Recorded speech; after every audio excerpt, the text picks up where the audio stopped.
Today we will understand one more subtopic of the chapter Emerging Modes of Business Organization, and today's topic is difference between the e-business and the traditional business on certain bases.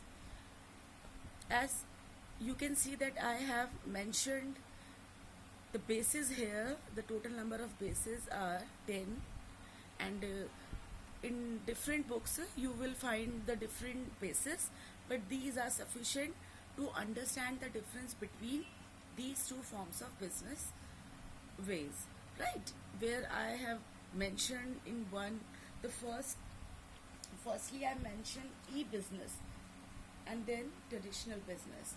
So let's see one by one that how, according to the given basis, how they are different from each other. Difference number one is the formation. Formation is the way to form the business, right? By using some resources. Whenever we are going to start or establish a business, we see so many factors that the business will grow with such factors in positive way, or it will not grow as per the planned expectations if the factors are not in favor of the business. So we have some of the factors which we kept in mind before starting the business. So when it is talk about e-business, so it is written here that easy to form, because the business organization which require less number and limited number of resources, and it can be conducted easily with the limited number of resources, so it will be easier to start.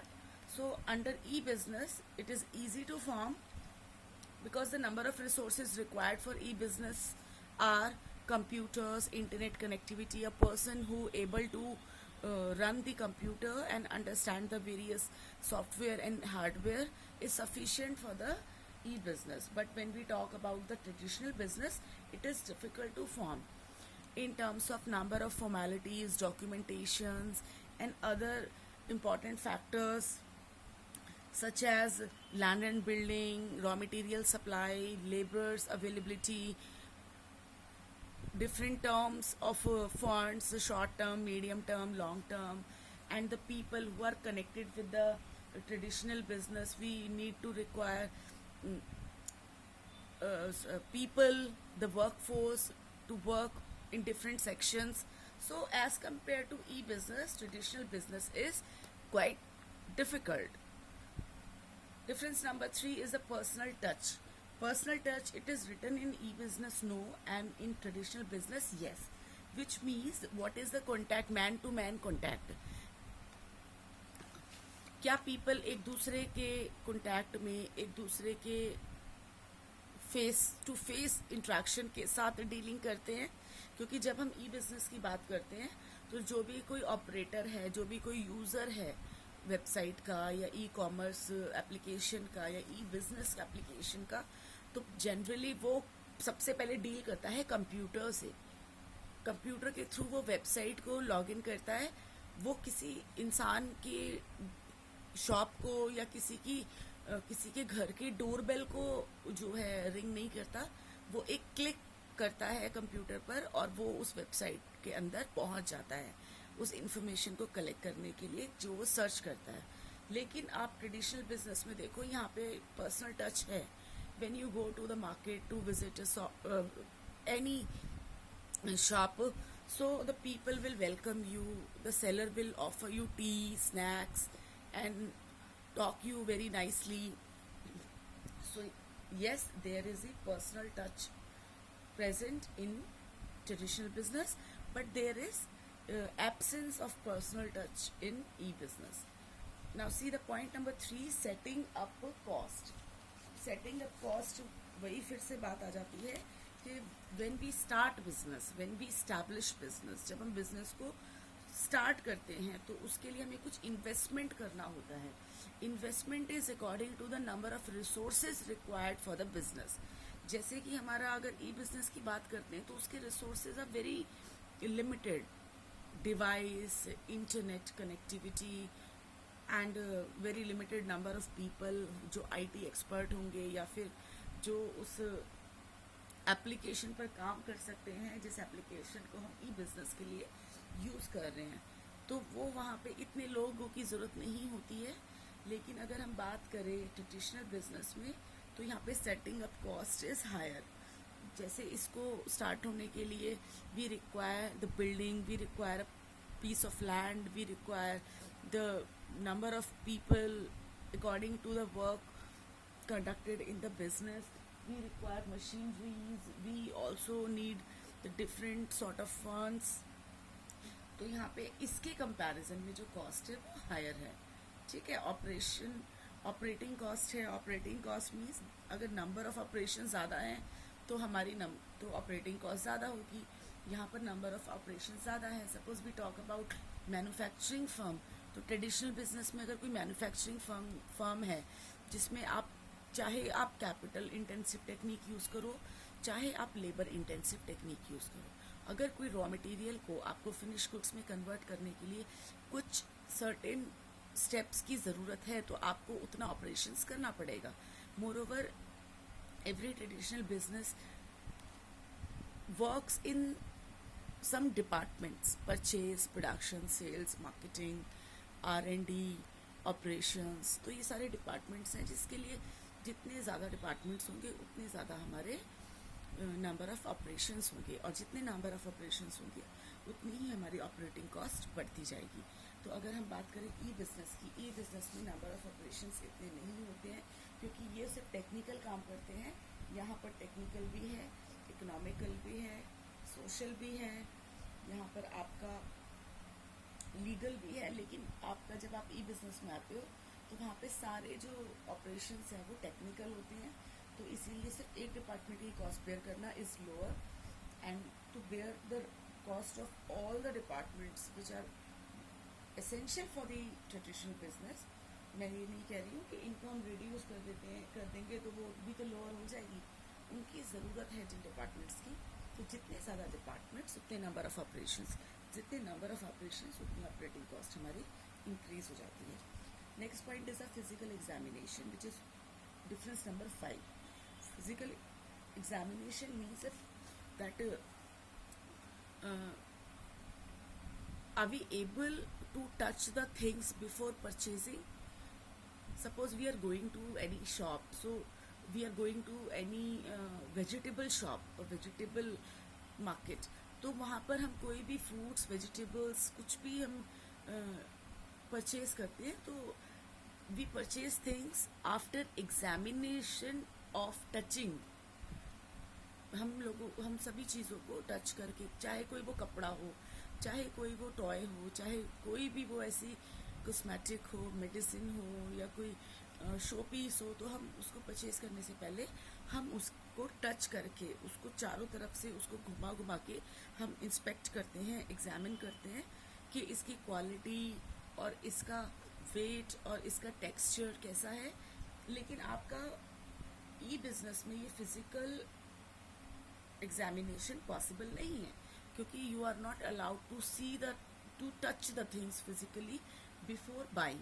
जब आप order place करते हो तो आजकल तो ये भी होता है कि जब आप कैश ऑन डिलीवरी भी ऑप्शन चूज़ कर रहे हो तो जो कुरियर आपको डिलीवर किया जाता है, ये पार्सल आपको डिलीवर किया जाता है, उस पार्सल को आप अनबॉक्स नहीं कर सकते हो जब तक कि आप उसकी पेमेंट नहीं कर देते, जब तक आप उसका पेमेंट वाला जो स्टेप है उसको कंप्लीट नहीं कर देते।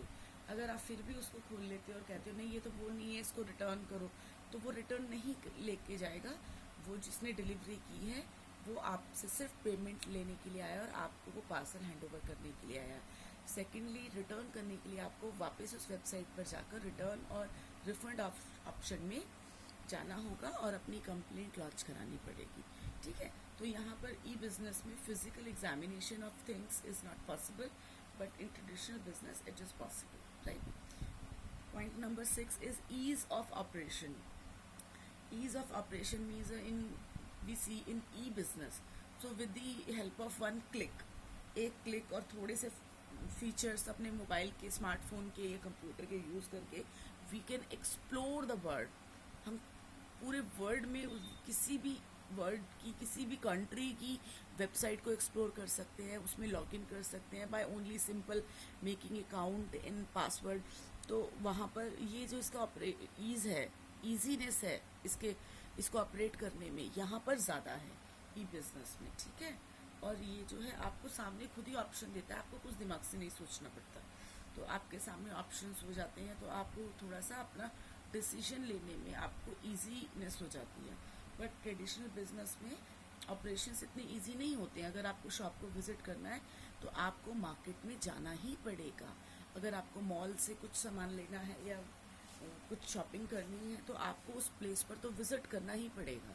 और अगर मार्केट में वैसे जिस प्रोडक्ट को आप ढूंढ रहे हैं उसकी 5 शॉप्स हैं, तो आपको कंपेयर करने के लिए आप सिर्फ एक क्लिक बटन से कंपेयर नहीं कर सकते हो। You have to visit to the 5 shops one by one to explore the things, to see the things by your own, right.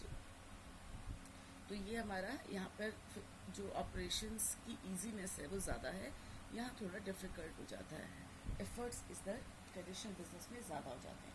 फिर ह्यूमन रिसोर्स रिक्वायर्ड। अगर ई बिजनेस में हम अपने स्टाफ की बात करें तो वी ओनली रिक्वायर्ड आईटी और टेक्निकल प्रोफेशनल्स जो उस ई बिजनेस को रन कर सके, उसको समझ सके, बेसिकली जो कंप्यूटर को और एप्लीकेशन के हार्डवेयर और सॉफ्टवेयर को डील कर सके, हैंडल कर सके, प्रॉब्लम्स भी सॉल्व कर सके। तो वो सिर्फ हमें टेक्निकल स्टाफ की ज़रूरत होगी तो की हेल्प से हम ई बिजनेस को रन कर सकते हैं। But if we see in the traditional business में सेमी स्किल्ड भी होते हैं, लेबरर्स भी होते हैं, वर्कर भी हैं, क्लर्क भी हैं, आपके कंप्यूटर ऑपरेटर्स भी हैं, आपके मैनेजर्स भी हैं।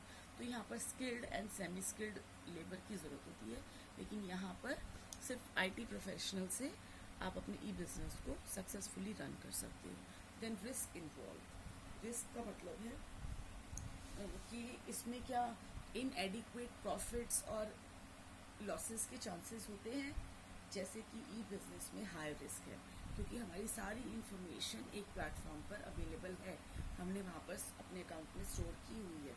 हमारा एक स्मार्टफोन है या एक कंप्यूटर है, उसी कंप्यूटर के ऊपर हमारा नेट बैंकिंग का एप्लीकेशन भी है, उसी के ऊपर हमारी वेबसाइट्स भी हैं, उसी के ऊपर हमारा पेमेंट मैकेनिज्म भी है, उसके ऊपर हमारी ईमेल्स भी आ रही हैं, उसके ऊपर हमारे सोशल मीडिया प्लेटफॉर्म्स के व्हाट्सएप और फेसबुक भी हमने इंस्टॉल किए हुए हैं। तो जब सारे ही एक प्लेस पर हैं तो किसी भी हैकर के लिए इजी हो जाता है कि आपकी सारी इंफॉर्मेशन को उसको ढूंढना नहीं पड़ेगा, एक ही डिवाइस में एक ही स्टोरेज पर आपने सब चीज़ों को रखा हुआ है, तो यहाँ पर रिस्क हाई हो जाता है।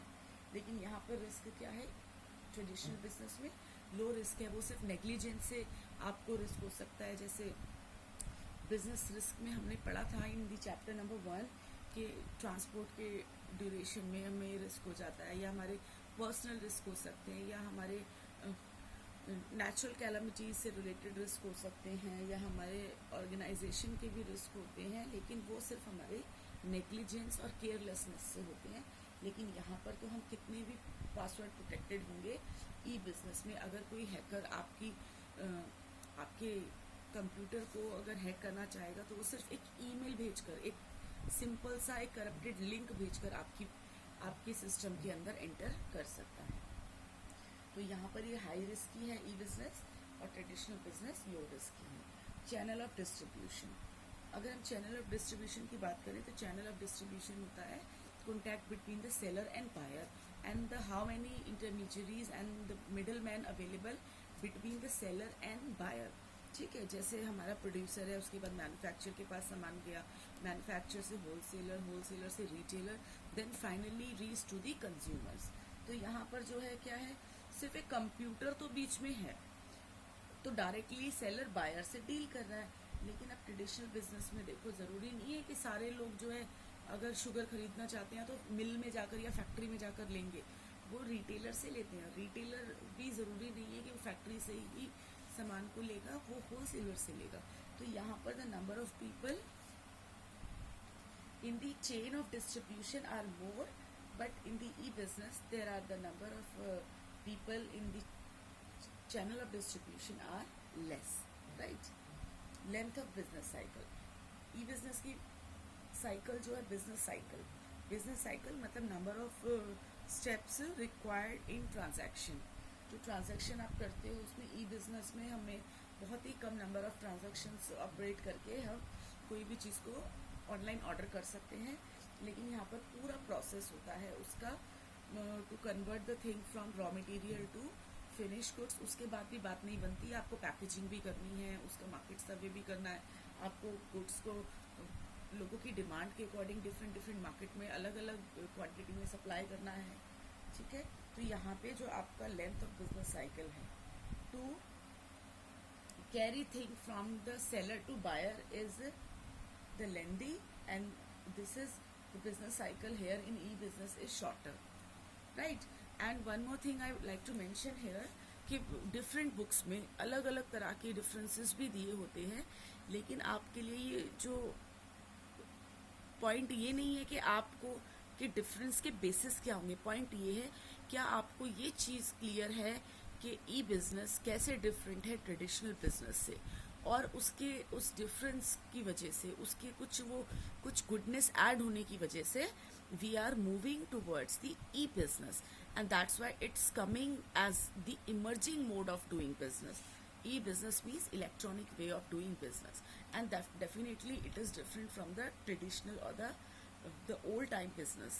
जो उसके अंदर कुछ ऐसी शॉर्टकमिंग्स थी जो ई-बिजनेस को एग्जिस्टेंस में आना पड़ा। अलग अलग बुक्स होंगी तो उनमें अलग अलग डिफरेंस भी दिए हैं, किसी बुक में बहुत ज़्यादा डिफरेंस भी दिए हैं, but 10 differences are sufficient to understand the difference between these two concepts, right? I also will attach some of the notes with this video so that you will be able to understand the difference between e-business and traditional business with some more differences basis, right? मैं और उसमें और ज़्यादा differences के साथ अपने notes को आपके साथ share करूँगी।